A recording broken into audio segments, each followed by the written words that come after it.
And I think that's another thing that exhausts us. It's not the work per se, it's the belief that it's all on me. I have to do this. There's no one really, the buck stops here. We have all these slogans Yeah. that cause us to rise up and to do this and to do that, And sometimes all those slogans, just the weight of it just crushes us because we feel like it's all on me, but I'm not enough. Many people want to be leaders. Fewer understand what it really means to lead people well. So what separates the two? Welcome to the Lead with Purpose podcast with your host, Merv Jersak. Each week, you'll hear honest conversations with leaders who have been in the trenches and have stories to tell. They'll share their practical wisdom to help cut through the noise and get to the heart of leadership. So let's get started. Welcome again, leaders, to this episode of Lead with Purpose podcast. Today on Lead with Purpose, I'm just guessing that you, as an up-and-coming leader, have on occasion asked yourself, why do I, even though I'm so capable, lose clarity and energy and confidence and joy and buckle under the pressure? But more importantly, how do I recover from that? We're going to be diving into our limiting beliefs, burnout culture, perhaps a lot, self-inflicted pressure, some guilt-driven achievement, and why the next level of leadership may actually require you to just lighten up a little. Trust yourself. Stop confusing exhaustion with productivity and effectiveness. My guest today is a good friend, Maryann Ehmann. She is a woman whose career has stretched from prosecuting attorney to private wealth advisor to a Forbes leadership coach to, and I love this, to a God and people lover. Welcome, Maryann, to Lead with Purpose. Thank you. Thank you. I'm very excited to be here. I just love you. Maryann, did I get that introduction fairly close? That's pretty good. Yeah, Okay. you left out a lot of details, but you got the gist of it. Sure. All right. Fantastic. So before we get going, why don't you give our listeners just a brief introduction of who is Maryann Ehmann? Yeah. Well, part of it is what you already said, but one of the things I wanted to emphasize was the fact that when I started my career as a bartender, a teacher, and a prosecuting attorney. Oh, I started with prosecuting attorneys. I was an atheist. And so I felt like I was pretty hot stuff and that I had the world tied around my finger. And so therefore, until I didn't, until I had this feeling like this depression, this feeling like, why am I doing what I'm doing? Okay. And it lost its meaning. And at that point, unbeknownst to me, God was waiting for me. And I had this massive encounter with God as love. Now, remember, I go from atheism now to God lover in a matter of a blink of an eye, actually. Wow. It happened Wow. so fast. And I wasn't even looking for it. God was the last answer to my problem. All right. So over the years, I have seen how God and me have co-created my career changes, reinventing myself, going from that prosecuting attorney to private wealth advisor to corporate, working for a Fortune 50 company, and then becoming a stay-home mom and working then instead at home and in the church. So what I did for like 20 years was coach and counsel in finances and relationships and marriage and stresses of all kind, people from different congregations. So churches would give me their hardest, you have to say. Yeah. And I did that on a volunteer basis, as well as leading chapters of homeschooling communities. Okay. So as well as helping my husband's business flourish and manage that. So in 2010 is when I wrote a book, because I had had this massive download about the favor of God and how important it was for us to succeed. And I had heard about it. Of course, I've been Christian for years, but I never understood it personally. And it was something that transformed my thinking, my life. So I wrote a book called Have I Ever Told You You're My Favorite? The importance of feeling special and special to God, that is, right? And I was so excited about this message that, when you're excited about something, you talk about it and people just invite you. And they invite you to speak here and speak there. And then I wrote the book because I hadn't done that yet. And then I started speaking all over about the favor of God and how it impacted people in their various stages of life. And from there, I actually went into professional coaching. And that's where I started to coach business leaders and professionals. And what I noticed through all of that, Merv, is this chronic pressure. Chronic pressure coming from a variety of sources. And a lot of times people think it's from the outside, but truly it's more from the inside. And it's the Um, pressure we receive rather than the pressure that's actually, and I'm not saying there's not external pressures. There are, all right? But learning how to navigate that for myself as well as, and what does God have to do with it? And can we even use God in a way to help us deal with this and to be better leaders, more effective leaders, and fulfill the dreams and missions that we have on our hearts? Yeah. So that all says it. that was certainly a good download. You just answered my first 17 questions, Oh, Maryann. good. No, but I was interested in what you said when you went from atheism to God loving it, and that. But in the middle of that, you sort of implied, or you indicated that you were involved in some high pressure corporate environments yourself. And so, I looking was. back, what warning signs do you think you ignored during that period of time? Well, there was two things. First of all, when I was in government working for the state as a prosecutor, that was a different kind of pressure. Okay. And that pressure mostly came from people watching you all the time. Yeah. And I did not know at that time that that's a warning sign too when you absorb that. So that was something that just happened. I was the second woman in the state of Connecticut to ever been hired as a prosecuting attorney.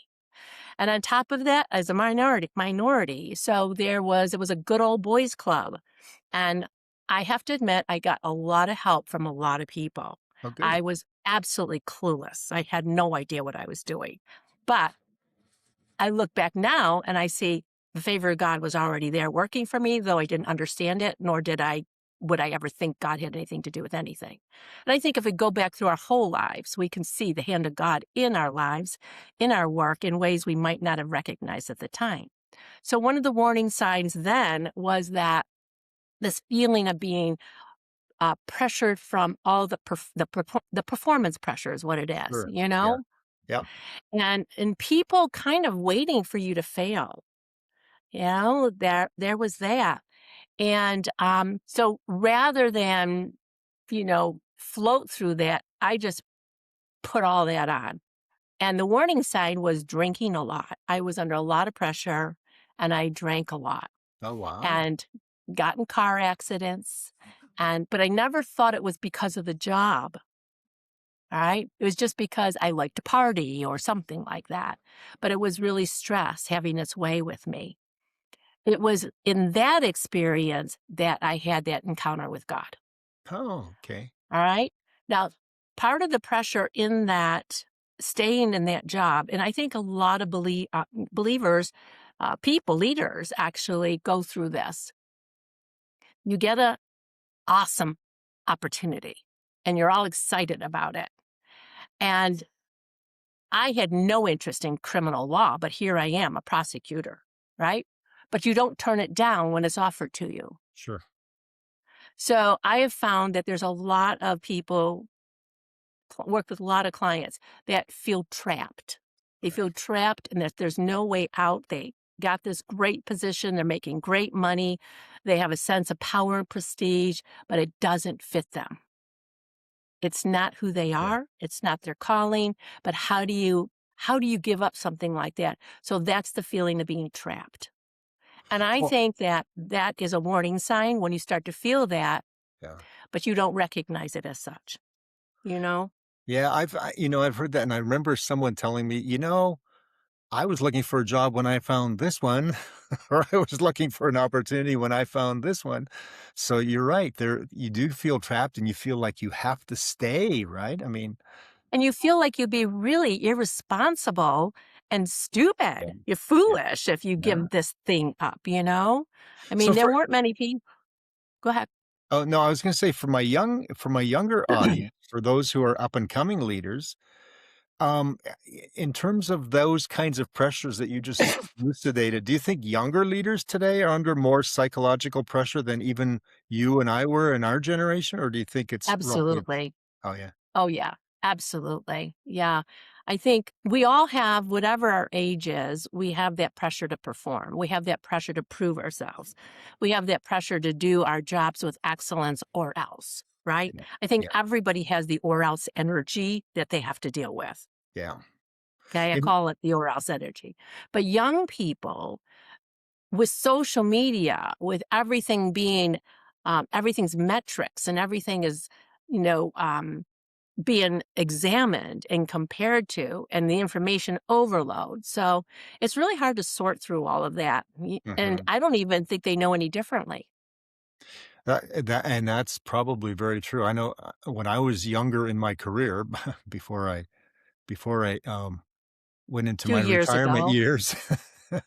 We used to, especially in IT, my career was IT project management, IT Hmm. project delivery.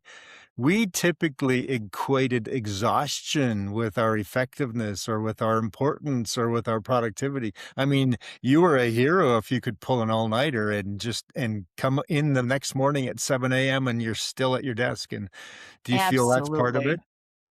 Absolutely. Yeah. I mean, when I went into corporate, I thought I had landed the job of my dreams, and that's when I was a project manager and staff attorney for a Fortune 50 company. So it was really, really important that, and we had a new project. Our company was going in a new direction, and I was one of the leaders in that. So the pressure was immense, and we had to make this thing work. Yeah. I worked every day, 7 days a week. I was first one in, I was last one out, you know? Yeah. And I really didn't think that there was anything wrong with that. I felt like that's what being a good manager, set the example and do all of that, until I started getting anemic and my hair Oh, started falling out. ooh. And then I had to go to get chiropractic care multiple times a week, right? And Yeah. I felt like I love this job, but it's all on me. And I think that's another thing that exhausts us. It's not the work per se, it's the belief that it's all on me. That is so I true. have to do this. There's no one really, the buck stops here. We have all these slogans Yeah. that cause us to rise up and to do this and to do that. And sometimes all those slogans, just the weight of it just crushes us because we feel like it's all on me, but I'm not enough. And that's the underlying secret. Well, I'm not and I know enough. I've got some young listeners right now that are saying, "But I do have to work hard. I need that next promotion." How would you advise them right now? I mean, Well, it's true. I mean, obviously, we do live in a culture that measures us every which way. yeah. All right. So, and results are important. And I'm not saying the metrics are wrong. They're all important. The problem is when we start to measure all of that by our value and worth as a person. Ah, perfect. Yes. Yeah. When we're working so hard, striving so hard to get the worth we already have, to get the value we already have, to prove the calling all on our own. We are trying to work for things. That's what striving is. We're trying to work for things we already have within us. Yeah. Yeah. Okay. So one of the secrets actually is like, well, what is that? What is it I really have within me? And is what I have within me and my God given design and the calling on my life, does that match what I'm doing? Because a That lot of times it doesn't. yeah. A lot Me of times too. it doesn't. Yeah. So when I was working, we used to tout this term called work-life balance. Do you think that's a real thing, or do you think that's just something that HR makes up to make us feel good? Um, yes and no. I mean, I don't really know if there's a balance because balance assumes a scale. Yeah, yeah. All right. Like I have so many hours here and so many hours there, and there's somehow they balance out. I don't really think that we can, honestly. But when we have a sense inside, we're already attuned, we already know our value and worth, we already know who we are. And we already know that we have value and significance in the eyes of God, and that this calling isn't for us to do on our own, but to partner with Him. There's a groundedness that happens. Mm, And with that groundedness comes wisdom. And with the wisdom comes the ability to discern, is it something that I actually do need to do right now? Or can I leave it and then go and attend to the other things in my life that are important? yeah. But when we're striving and trying to prove our value, our worth, keep our job, it's all very fear driven. Oh, that's a And yeah. That, yes, that's exactly right. um, when I wasn't going to mention this, but when I was working for corporate, and I said we were going in a new direction, we were one of the 6 offices in the country to be chosen to pilot this new program. And everybody in the office was super excited. I was working in Newport Beach. I had an office with an ocean view. It was like nirvana Yeah. until the boss, he felt like this new way isn't as profitable as fast as the old way. And so at first we were all in, but after a while, even though it was an upgrade in how we presented ourselves and in the company, the income was slower. So fear started to develop in him. And with that fear, he passed that fear on. He put like everybody had to work harder. Everybody had to work longer. Everybody had to produce more numbers, right? Because it flows on down. And so eventually, and this is what can happen with fear, and this is extreme, but eventually he decided he wanted to take the whole book of business and go to another company with it. So and he expected all of us on staff to leave with him. Oh, wow. That's called grand theft. Yeah, yeah. All right. So everything was in the works. He was doing it all. I just didn't know what to do. I kept quiet, all right, until I couldn't. And so one day the home office finds out about it, brings us all it sequesters us in a locked room with one of the higher ups. And he says, I have heard that this is going on. I want to hear from you. And so one by one, everybody went around the table. I was the last to speak. Then they said, it's a lie. People are lying. It's a rumor. We're happy here. We're not going anywhere. And I knew differently. Uh, And the sweat is pouring off me because I can't lie. I yeah, can't. yeah. And I had to say, it's not true. They're all lying. And it was horrible because that was my family. They were Mhm. family to me, Yeah. right? So sometimes the loyalties that we have are very difficult to break away from and to do what's right. So, but I had the strong sense of God. And that was after I had had my experience. Mm. So I had been feeling the sense of security in God that I didn't otherwise have. And that's kind of how it can play out, this security that you have to do the right thing too. Boy, Yeah. when you I had to grab my mic because it was about to drop. Oh, Just oh, kidding. There was a mic drop there. I see. No, and I I think, get it. Mic drop. All yeah, right. from a leadership lesson to be able to, I mean, you put your career online, you put your friendships online, I mean, just from a leadership lesson that I should do a whole product or a whole episode just on ethics because Mm-hmm. that is so, so incredibly important. But Marianne, ever since I've known you now for a few years, and in the time that I've known you, I was just thinking back to that story and what you've already shared with us. You know, in the time I've known you, you've been a person that I believe is about freedom and fun. And I'm thinking, and maybe we can take some advice, why are those so important for long-term leadership effectiveness? Well, Freedom and fun. want to not to get biblical here, but there's a verse that says, "The joy of the Lord is our strength." Yes, absolutely. Yeah. So I have to say, joy is so important, the energy of joy. Now, I know we can't really fake it. We can do things to enter into joy, right? We can do things, but we can't fake it. We can't drum it up sometimes. We can change our state sometimes. But I like to think of freedom and joy coming from a real strong internal state. Right? And again, we're talking about grounded in love, grounded in who we are. When those things are settled for us, and I know it takes a while for sometimes for people to get there. I do. I've seen Yeah. it over the years. Um, but when we can shoot that is like that's the prize. Inner freedom is the Uh-huh. prize. Yeah. And that allows for joy. That allows for fun and flexibility. So part of the problem, I think, that takes away joy, the thing that takes away joy a lot of times is the pressure. It's Yeah. that feeling that I don't have a choice. I can't leave this office. I can't go do that. I can't go do that. I'm stuck here. I'm trapped. I don't have a choice. So if you get to the point where you understand everything's a choice. Mhm. And you say, yeah, but if I choose that, then I'm going to lose this and I'm going to lose that, et cetera, et cetera. Well, that's not necessarily true. That's a projection. Yeah.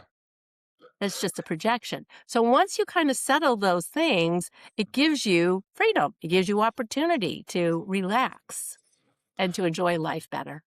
Well, and Hmm. I like what you said about joy, kind of the way you defined it, because I found that for myself. I can have joy even when I'm not happy. Yeah. And there's a difference, I think, in my mind between happiness and joy. Because Yeah. And sometimes they mix, but sometimes they're different. Yeah. sometimes they're different. Yeah, absolutely. Yeah. Um, for my younger leaders, what's the difference, do you think? And we've been talking about this whole idea of pressure and all that, but young people often mix being productive with having to, we kind of touched on this before, with having to put in all those hours and stuff. But is there a difference between being productive and being effective? Well, I would ask you to define that for me because um, productive means that in my mind, you're getting a lot done. Yeah. You're getting a lot done. Effective means pretty much that you're getting done what needs to be done well, Oh, that's good. Yeah. And right? and and with full ethics and with full everything else. Yes. Yeah, it's done well in integrity There, as yeah. well as getting achieving the results that you're looking for. I mean, productivity can be seen as just being busy. Right. And, you know, now I'm assuming when you're talking about it, you're talking about actual tangible results. But Yes. Right. Yeah. Right. yeah. So, I there's a woman that I've worked with. Can I share a story? You Uh, absolutely. I like stories, and so does my audience. Okay. So, she owns a company in the financial services industry where she provides HR services, human resources to banks, to a lot of different, institutions. So she has a whole roster of Mhm. people that have Yeah. various skills and that she matches them up with her clients. Anyway, it's a multi-million dollar business. And she loves her client. She loves her team. She loves the work that they do. She's a faith based woman. She loves God, all that. But she kept hitting a ceiling for years. She couldn't get past this revenue mark. And so her striving to pass this, right, included every block on her calendar she filled in. Oh. Okay. Yeah. Every block she filled in. So the idea of making more money, taking on more clients meant, where am I going to fit this in when every block is taken up? Yeah. Okay. Well, what we discovered, we did do mindset work, and we discovered that there were some hidden sabotaging beliefs from childhood, actually, that was holding her back. And not the least of which was she didn't feel important. She didn't Okay. feel significant. Okay. So she had to have all these blocks filled up on the calendar to basically show, look how busy I am. Look how much Uh, work I'm doing. yeah. So if anybody wanted something from her, she could just go, look at the calendar. Do you see any time there? Right.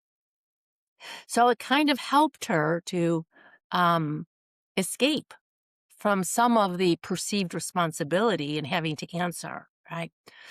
Well, this is going to sound really bizarre, but ultimately, and I wrote about it in my book. And hang on a second. Excuse me. Yeah. That was my next question for you. Yes. Yeah. I wrote about it in my book. Um, And this woman discovered at the root of it all, and this may sound totally irrelevant, but it was everything, is that she never felt loved. Huh.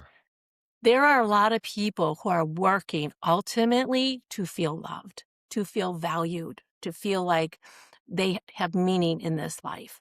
So it doesn't matter your age. There's a lot of people, whatever their age is. And when she discovered that, and then we were able to help her to feel that sense of love and value, right? And that came quickly when she discovered it. Her calendar increased in space, in white space, by 50%. 50%. She was taking walks. Talk about work-life balance. She was taking walks. She was working in the garden. She had chickens and she was enjoying the chickens. There were certain things that she was doing that she wasn't doing, but filled her soul. And if she did it, she felt guilty doing them. How could I take time away from my business in order to play with the chickens? Yeah. Now she saw that as an integral part of her receiving love. And love is our fuel. Honestly, love is our fuel. It's our purpose, it's our motivation, it's our energy. And I'm talking mostly divine love because that's where it starts, right? Well, a couple things that you just said there. One is the whole idea of productive. The question started off productive versus effective, right? So her calendar indicated that she may have been productive, but maybe Yes, in that production, she may not have been as effective as when she allowed the white space to come in. absolutely. Absolutely. Mm, And when her white space came in, it also increased her revenues. For the first time in years, she broke through very that. It good. was, I think at the time Yeah. was 1.2 million and it went up to uh, 1.5, then 2 million. Wow. Yeah. Excellent. Yeah. So It you started works. holding up your book, and I did have a question about your book, and that is to just tell us about that. It's your latest book. It's not your only book, and your core message in that book. How could that help up and coming leaders, and maybe even reflect on the fact that not everyone may have the same beliefs as you and I do. So Well, I think that, hold up your book. I don't want to oh, see it again. sure. There it is. Co-creating with God. Perfect. Okay, thank you, Marianne. Yeah. Do you like the I explosions in the love front? it. That is incredible. Um, Co-creating with God is about partnership. It's about divine partnership. It's about having enough of a relationship with God. And that can take its form in many ways. Like you and I are both Christians, but I bet you and I think very differently about things regarding the Bible and regarding Christianity. I mean, there's a core of information is the same, and then we go off in different directions based on where we are in life and what we've done and how we see things. Sure. You have a different perspective than I have, right? Yeah. About everything, but not about everything, about certain things, but that's what makes you unique and me unique, right? Yeah. It's the way we see things. So this is my perspective on how we can partner with God so that we're not striving. How do we partner with God? How do we co-create the results supernatural results, practical results, because I'm a practical results person. Yeah. I absolutely am. I, they say that thing, she's so heavenly minded, she's no earthly good. I've heard that. Yes. Remember that from years ago, Yeah. Yeah. right? Yeah. And I have never wanted to be that person. Yes. If if our spirituality can't help us in everyday life, achieving the goals that we desire, right? Things we desire in life with God, then it's like God saying, okay, here's your mission, honey. Here's your calling. Now go do it and pat you on the butt. And there you go, right? Now it's all up to you. Well, I'm not interested in that. No. So this book is all the ways I thought it was like that. It's all the times I got into crises because I thought it was like that, where I got into doubt, where I got into trouble, and what God would do to teach me that that's not the way. It's together. And He'd give me a word, He'd give me a solution, He'd give me divine wisdom. And so the book is filled with stories like that. But it's also filled with stories, not just with crises, but stories of where I've had heart's desires and I didn't know how I was going to achieve them. So you start off by yourself trying to achieve it, and then God has interrupted me a lot. Hmm. And so this is a lot of the interruptions. Okay. Yeah. Yeah. Very good. Well, I had to get that in because I know that that was your passion for the last several months, if not year. But as we wind down, one of the things that I like to do, Maryann, is to ask some rapid fire Oh, questions and you said you answers were here. going to do this. Yeah. No, these are going to be easy. So for you, it's going to be very easy, Maryann. All So right. We'll see. let me understand a little bit more about Maryann. Do you prefer morning routine or an evening or nighttime routine? Morning. Morning, perfect. Me too. What's one belief that you believe? What's one belief that you believe that leaders need to let go of immediately? It's all on you. Oh, I like that. Yes, I agree. What do you think is harder? Oh, this is good. I want to hear your answer to this one. What do you think is harder, leading others or leading yourself? Mm. Well, one affects the other. It does. You can't lead others effectively if you are not leading yourself first. Yeah. They can be equally as hard as each other or equally as Well, easy. I think when you're leading yourself well, Yeah. right? Yeah. When you're leading yourself well, then it's easier, much easier to lead others. Yeah. And because you're coming from a place of fullness and security rather than I have to make this work, they have to obey me. When you're leading others, a lot of times your ego gets in the way. Yeah. Well, you also know, and let me hold this up.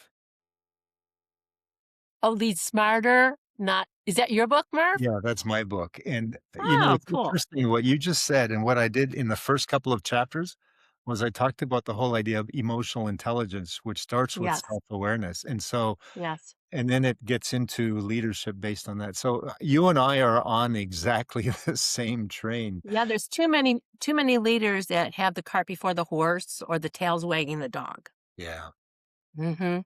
Let me Yeah. ask you one more thing before we wrap up. What's one thing that you had, you may have answered this already, but what's one thing that you had wished you had learned, let's say 20, 30 years ago? Again, the whole concept, a truer concept of, well, actually, even beyond that, this is going to sound terribly simplistic. Okay, so I'm That, going to apologize for that's what we want. terribly simplistic. I wish I knew then what I know today about who I am, how valuable I am, and that I am loved without lifting a finger. So that's not simplistic. That's profound. That's, or at least the way I took that. No, that is excellent. That's a great way to end this particular interview. In fact, what I really loved about today's conversation is the fact that you reminded us, and maybe it's the biggest takeaway of today, and that is leadership should not require you to destroy yourself in order to prove yourself. And I think you can't sustainably lead others when you You cannot. feel that fear, right? That Yeah. pressure, And you that should know constant. I've had 3 burnouts. Oh, wow. I've had 3 burnouts because of those false beliefs. Yeah. And they have happened, and 2 of them happened when I was ministering in the church, Oh, wow. and 1 of them in corporate. Yeah. Yeah. And And I I think part of the problem, even in church, churches are so desperate for volunteers. they are. Many of them are. Yeah. And 20% of the people do 80% of the work, right? I Yeah. mean, that's kind of a proven figure. And Yeah. I was always one of those 20%. I probably was one of the top 5% as far as output goes, right? Yeah. Yeah. And but what I thought was, if I don't do this, who will? Yeah. It's that or else energy. The or So else energy, somebody's going to die or fall apart or lose their marriage, or I can't. yeah. Too much is on the line. Yeah. And so have you ever seen The Pit, Okay. that Is that TV series, The Pit, the hospital series? No, I haven't. I have not. Well, that's a perfect example of a leader, the attending physician in charge of the ER, Uh-huh. and how he needs to get away. He's burning out. He's crashing, and he's burning. He needs to get away. He's planned to get away, but because of how things are running, it's like, I can't leave. I can't leave. I can't leave. Yeah. Perfect example of Yeah. somebody who feels like it's all on him. Well, and if I were to sum up what you and I just talked about for the last half hour or so, is I think that great leadership is less about about grinding harder. I think it's more about living with greater clarity and purpose. And your word, Maryann, joy. Yeah. So where can people find you if they want to connect with you or learn more about what you offer and how you help people in their leadership quest? Well, MaryanNehmann.com Okay. Yeah. has a wealth of information on there.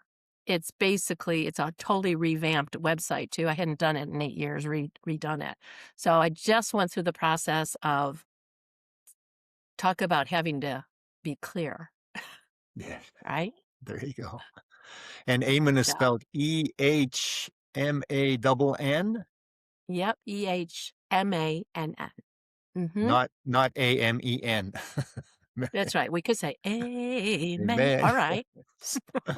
Well, I really appreciate and just appreciate what you talked to us about today, Maryann, and I just want to thank our listeners also for joining us on this particular podcast of Lead with Purpose. And we truly do cut through the noise. And as we've seen today, we look at strengthening the human side of leadership and help you lead smarter, not harder. So until next time, my listeners, keep leading with purpose. If today's conversation added value, make sure you subscribe. And if this episode resonated, please leave a quick review to help other leaders discover the show. And remember, leadership works best when you put people first. Let's lead with purpose, together.